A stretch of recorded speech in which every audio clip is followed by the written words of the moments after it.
Welcome to the Human Conversation podcast with Jules White, the real dragon slayer, author and entrepreneur sales coach. Tune in weekly for human conversation about business and sales. Enjoy business expert interviews, educational episodes, and virtual cuppers with entrepreneur business owners. So grab yourself a cuppa and enjoy. Here is your host, Jules White. Welcome everybody to the Human Conversation. I have another fantastic guest with me today. It is the wonderful Catherine Williams. Now, Catherine is the founder of a company called Chapter One Book Production. Now, here's what I want to say, because on her LinkedIn profile, she's got this wonderful statement, which I love. And it says, making books beautifully easy to read. And I think that sums up everything she does. But you're going to hear in this conversation everything I can find out about Catherine in our Human Conversation. So, Catherine, welcome to the Human Conversation. Oh, thank you, Jules. That's a lovely introduction. Thank you very much. It's an absolute pleasure. So we have actually never met in person. Again, we've met online. Indeed. Yes, we've had a conversation via Zoom before, but yes, this not actually face to face. No, that's right. And it's really interesting, isn't it, how you feel like when you do meet face to face, if you've connected online, you do feel like you've known each other for a long time, don't you? I think it's really lovely. Yes, absolutely. I've found that with a lot of people that I've connected with online, more so in the last year or so. People I've really connected with, and then you go and see them because you're going to the same networking meeting or something, and it's just like, you're friends already, aren't you? You are. It's lovely. And we have a connection in a sense, because I was actually brought up and went to school in Stevenage, which we like to call Saint Evanage, don't we, Catherine? Absolutely. But you're actually based in Nebworth. Now, if anyone knows Exactly. Nebworth, they know that it's very close to Stevenage. So that was interesting, wasn't it? It very much so, yes. Just 3 miles down the road. Yeah, it's amazing. So I think some of the children that went to school with me were actually living in Nebworth. They used to bus into school, so. Indeed, yeah. I mean, my children went to schools in Stevenage as well, so yeah. Yeah, so small world, as they say. So look, let's start talking about Catherine, because I want to know all about you. So just tell me a little bit. I like to start at the beginning, because we'll find out more about what you do today.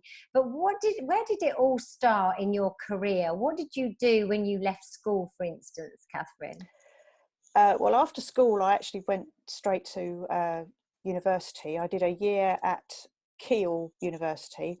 Absolutely hated it. It's one of those universities that's all on campus, all the halls of residence and everything, and it felt very insular, and I had to kind of escape from it every weekend. So I left after 1 year and then went to the City of London Polytechnic, and believe it or not, I did a degree in accountancy, which is about as far removed as you can get from what I do now, except for doing my own accounts, perhaps. So anyway, as part of that degree, there was a marketing option in my final year, and I then chose to do my dissertation about marketing charities, because both my parents were quite involved in the voluntary sector.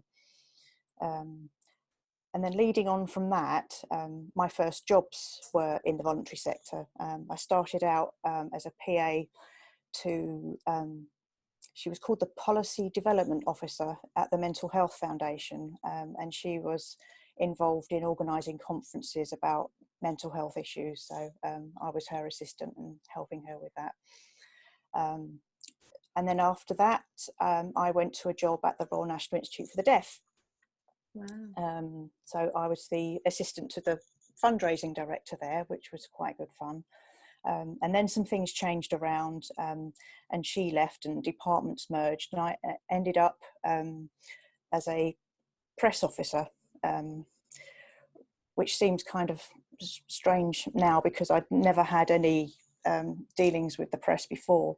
But what I actually ended up doing was supporting the regional fundraisers with some of their publicity material around the events that they were organising.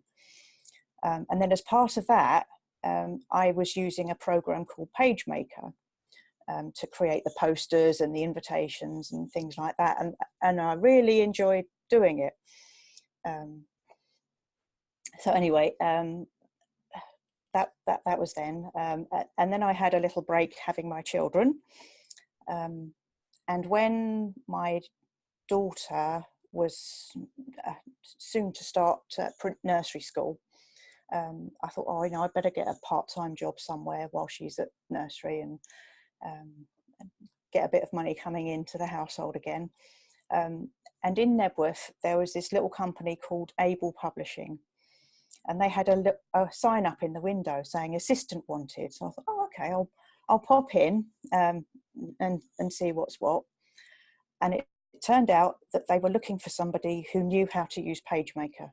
And what they did was to help authors who were wanting to literally produce maybe 20 or 50 copies of their family history or a local history or whatever other book they'd written, but they wanted to do it themselves and they wanted to do it on a small scale.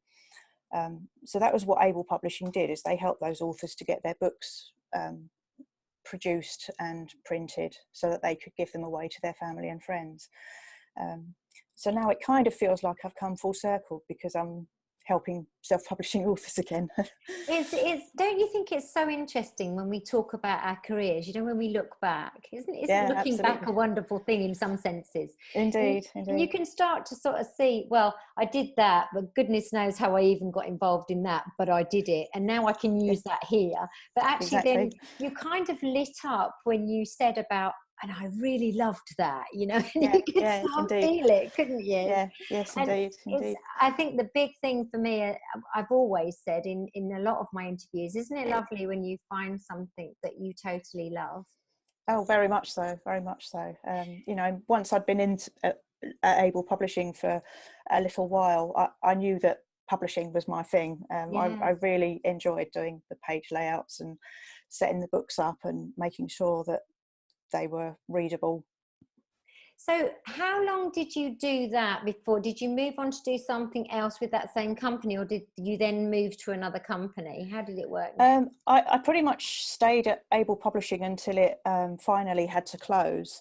That was a sad reason in a way, because the owner passed away, and the staff kept it going for another year or so. But we were then getting on to a stage where a lot of people were thinking, Word was out by then and faster computers, and a lot of people were able to kind of do it themselves, and the need for what Able was doing reduced quite a lot.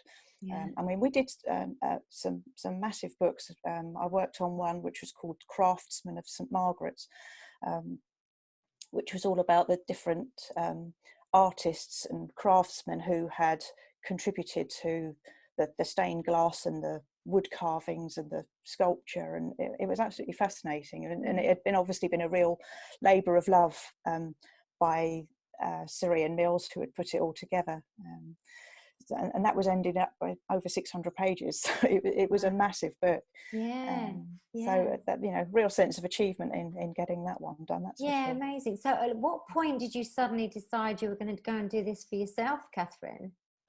Well, in between Able and what I do now, I spent 7 years at a company called Robert Hale, and they were a family-owned independent publisher based in Clerkenwell, and I was the design and production manager there.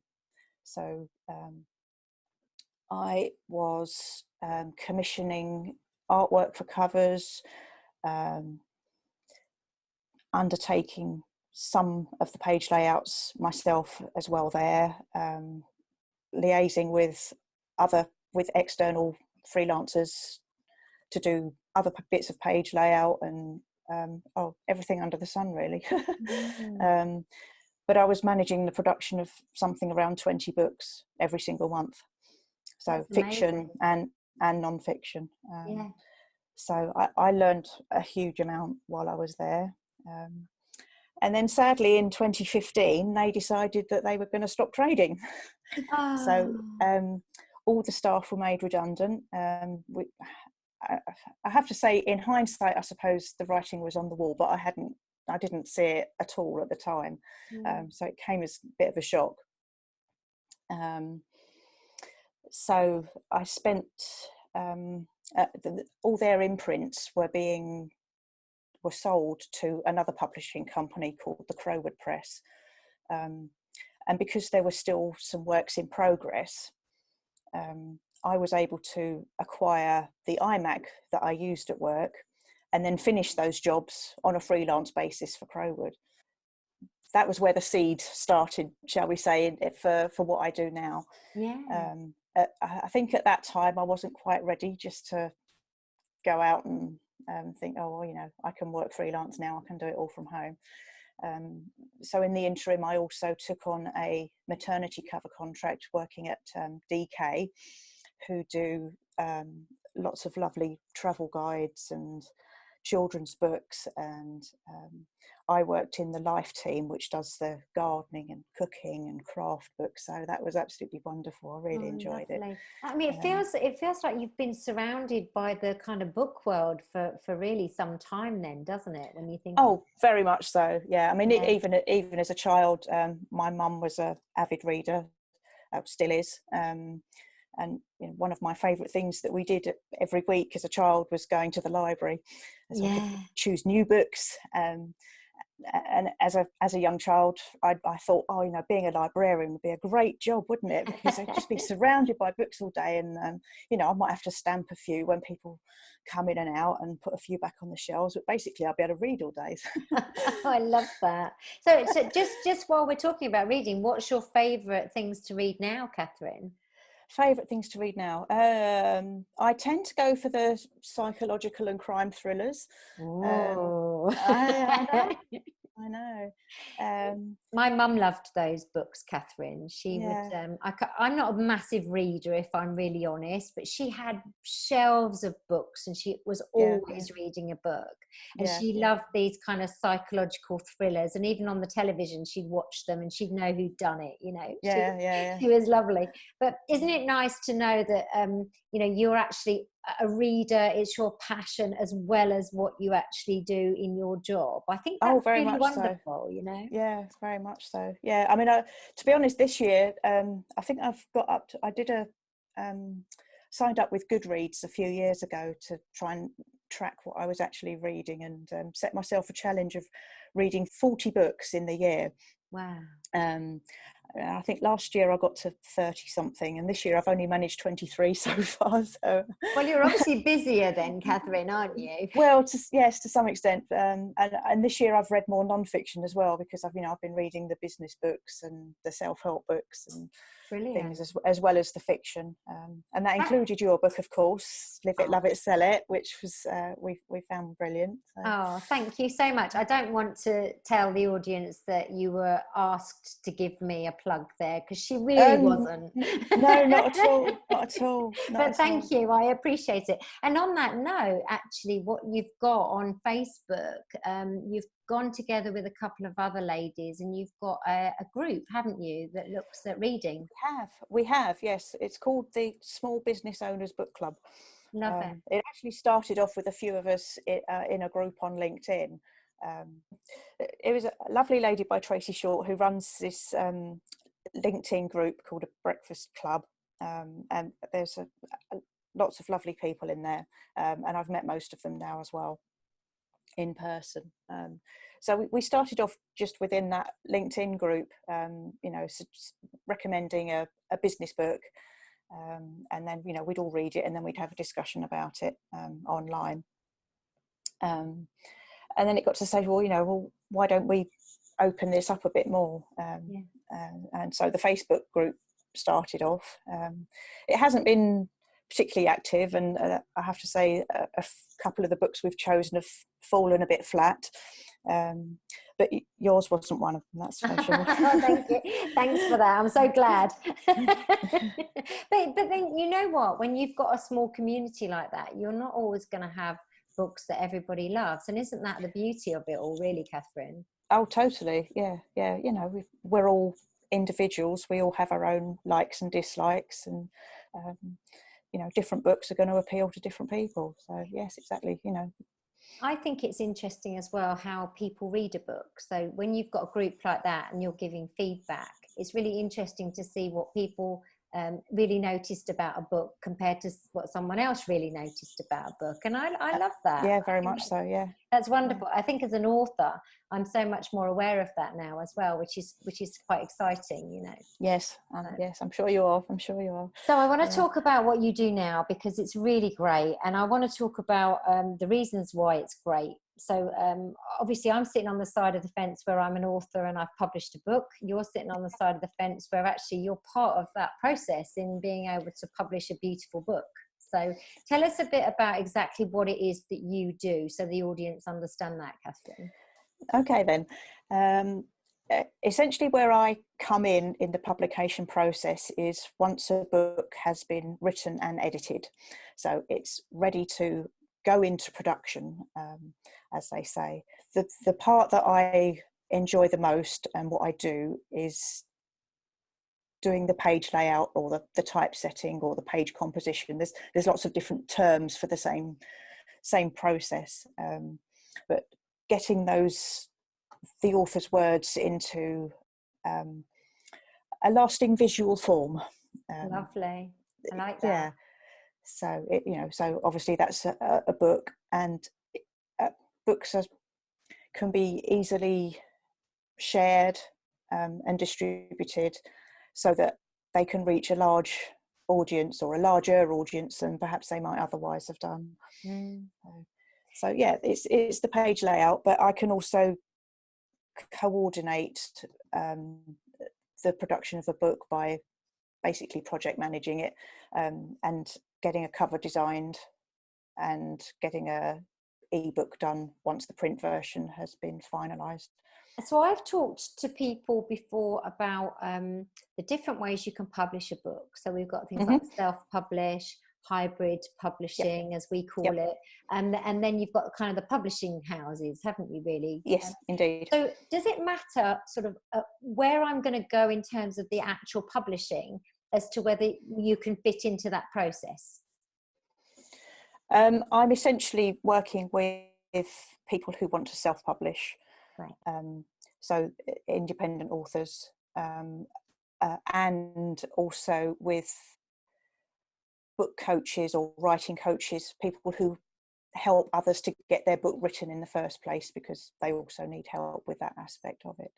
Yeah, it's interesting, isn't it? The different roles that people play in actually getting a book from being written out to the customer.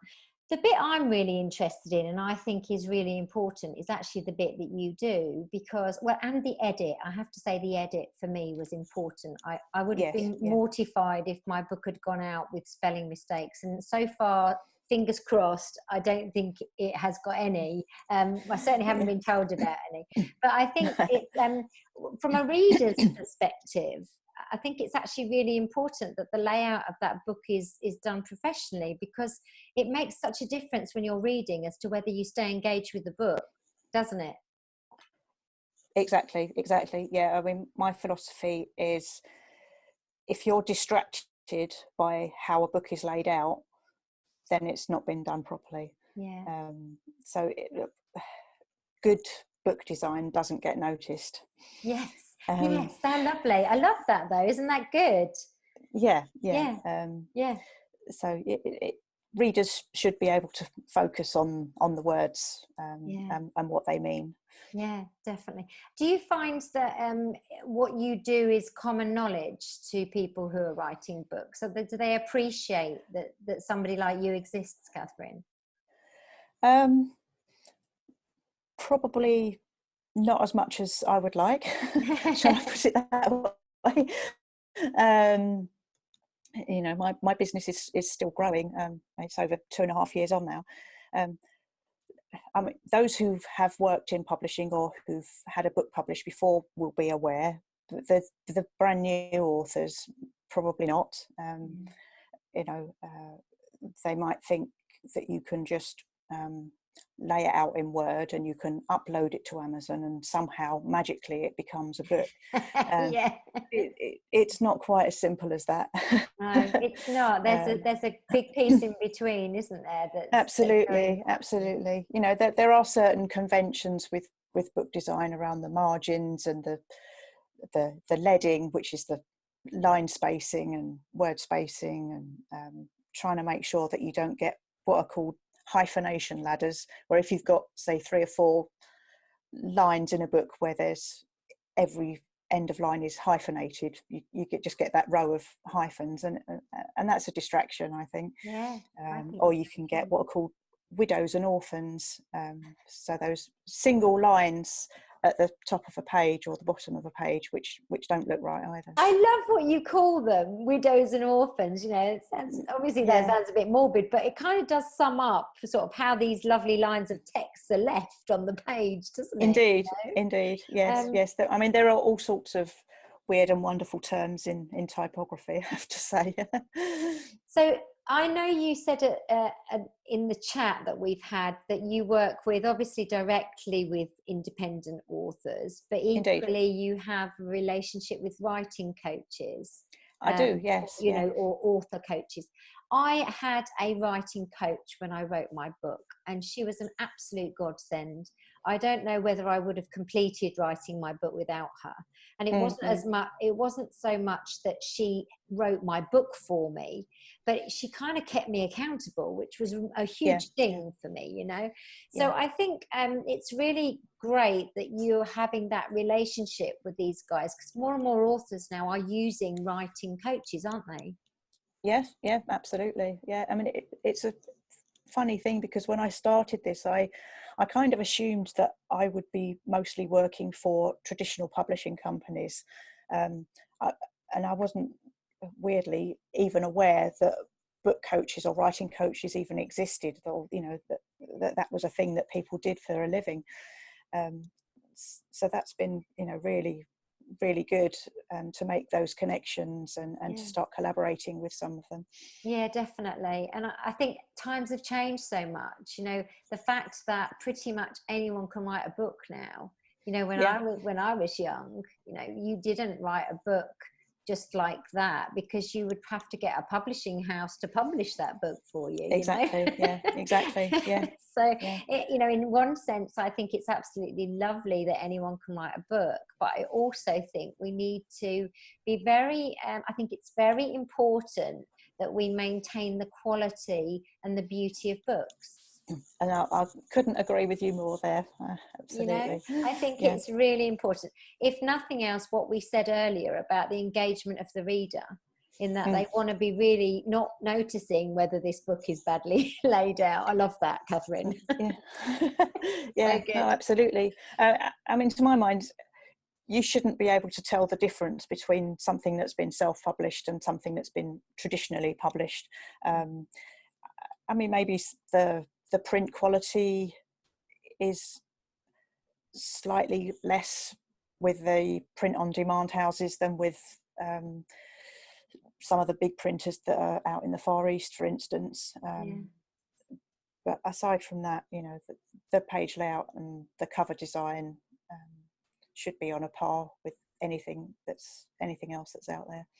So what's your biggest advice to anyone who wants to write a book from the perspective of how you add value to the journey?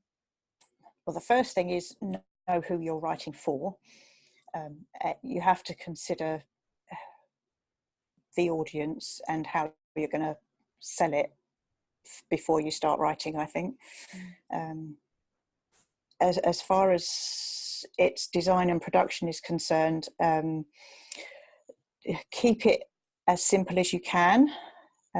If you're, let's just assume that it's being typed in Word for the sake of argument. You know, you can do your headings and you can use italics where you want to emphasize something, but you don't need to try and actually format it yourself at that stage, because the chances are, certainly when you've done the first draft, a lot of it's going to change anyway when it gets revisited and edited.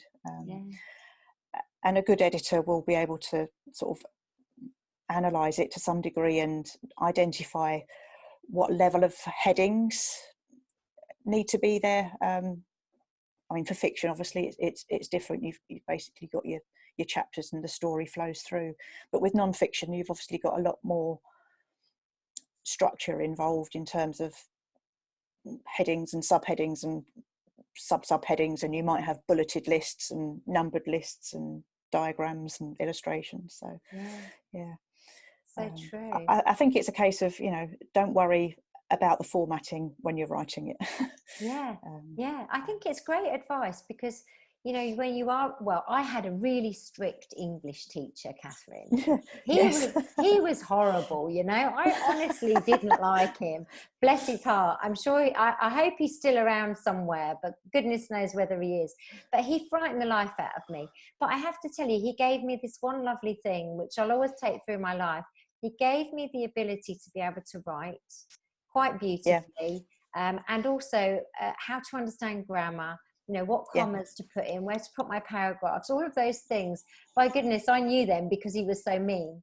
But what the point is, I think in some ways when I write, or when I wrote my book, I was always concerned about that, when in some aspects I didn't need to be, because someone was going to edit it anyway, you know, and you were going to, someone like you was going to lay it out and make it look beautiful. So I love that advice, because if anyone's like me and they've been through that process of having a very strict English teacher, they will be very tempted to try and format every single bit of it as they're writing. Indeed, yes, indeed.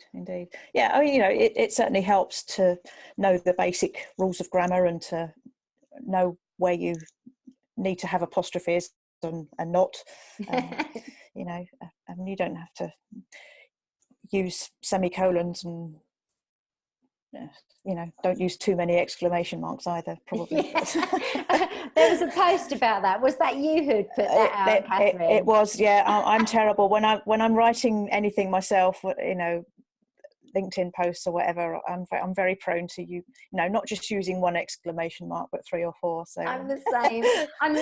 It's like a way for us to express ourselves, isn't it? And then I think exactly, yes. And then I think we got onto the subject of emojis, didn't we, Catherine, as well? Indeed, in that conversation, which was really interesting. Do you think we will have emojis in books? There's a good question for you. Oh, there's a good one. Funnily, you should mention that, because I'm working on one at the moment for a lady in the United States, which is called How to Stop Your Daughter from Slamming the Door, something like that. Anyway, it's to do with mums and teenagers, or teenage daughters. And the relationship and how to manage them becoming a teenager, and she has got some worksheets and things and some exercises to fill in, and some of those involve putting an emoji symbol in the box to show how the mother was feeling and how the daughter was feeling about a particular situation. So yeah, I'm doing a book with emojis in. I love it. Is this going to be a first, Catherine? Because we need to PR this, don't we? It's going to be a first. Yeah, I don't know if it's a first, but yeah. Oh, I'm so excited. And, you know, I just thought of that question off the cuff, because we've been talking about that post on LinkedIn. It just shows you how this is a very human conversation, doesn't it? Oh, very much so, yeah. So look, tell us, just to sort of round up our conversation, I hope the audience have found it really interesting to hear about the actual the journey of making a book. You know, there's a lot more to it, I think, than maybe we realize, which is fantastic. Yes, I think so. You're this lovely part of it where you really make it look beautiful, because I'm going to use that again because I love that you say that. But who do you want to really connect with? If there was anybody listening now, you know, at what point would you like them to reach out to you to have a conversation about how you could help them? If they're a book coach, writing coach with clients who are almost at the end of their writing stage, and the work's getting published, then contact me now by all means.